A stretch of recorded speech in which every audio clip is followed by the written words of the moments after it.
પાટણ જિલ્લામાં બાળ તસ્કરી કેસમાં ચોંકાવનારા ખુલાસા સામે આવ્યા છે। પાટણ જિલ્લામાં બાળ તસ્કરી કેસમાં ચોંકાવનારા ખુલાસા સામે આવ્યા છે।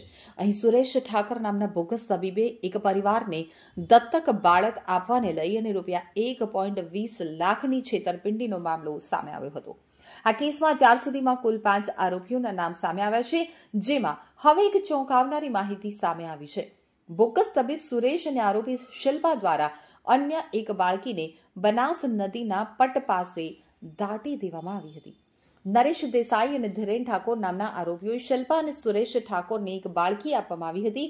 આ કેસમાં એસઓજી પોલીસ દ્વારા વહેલી સવારથી સમીના દાદર ગામ નજીક બનાસ નદીના પટ પાસે બાળકીની શોધખોળ હાથ ધરવામાં આવી છે। જો કે આરોપી શિલ્પા અને સુરેશ ઠાકોર દ્વારા બતાવેલા સ્થળ ઉપર જ્યારે પોલીસે ખોદકામ કર્યું તો ત્યાંથી પોલીસને કંઈ જ ન મળ્યું, જેથી આ મુદ્દો હાલ પાટણ સહિત આખા રાજ્યમાં ચર્ચાનું કેન્દ્ર બની ગયો। પોલીસે જ્યારે સ્થળ ઉપર જઈ અને ખોદકામ કર્યું તો પોલીસને ત્યાંથી મીઠું અને માટી મળી આવી, જેને એફએસએલમાં તપાસ માટે મોકલવામાં આવી છે। આ કેસમાં પોલીસના હાથે કશું જ ન લાગતા પોલીસે તપાસ ઊંડી કરી છે અને ડોગ સ્ક્વોડની મદદ પણ લીધી છે।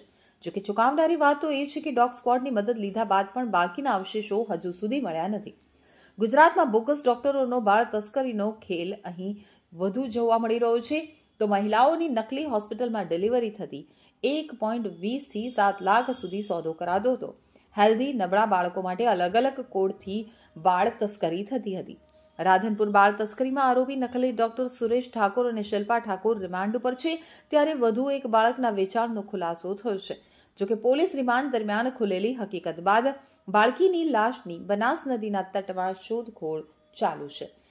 પોલીસે જ્યારે ખોદકામ કર્યું ત્યારે પોલીસને ખાલી મીઠું મળી આવ્યું હતું, જેથી હાલ પોલીસે મીઠું અને ત્યાંથી માટીને એફએસએલમાં મોકલ્યા છે, જેથી આ કેસમાં હવે ટૂંક સમયમાં મોટા ચોંકાવનારા ખુલાસા થવાની શક્યતા છે।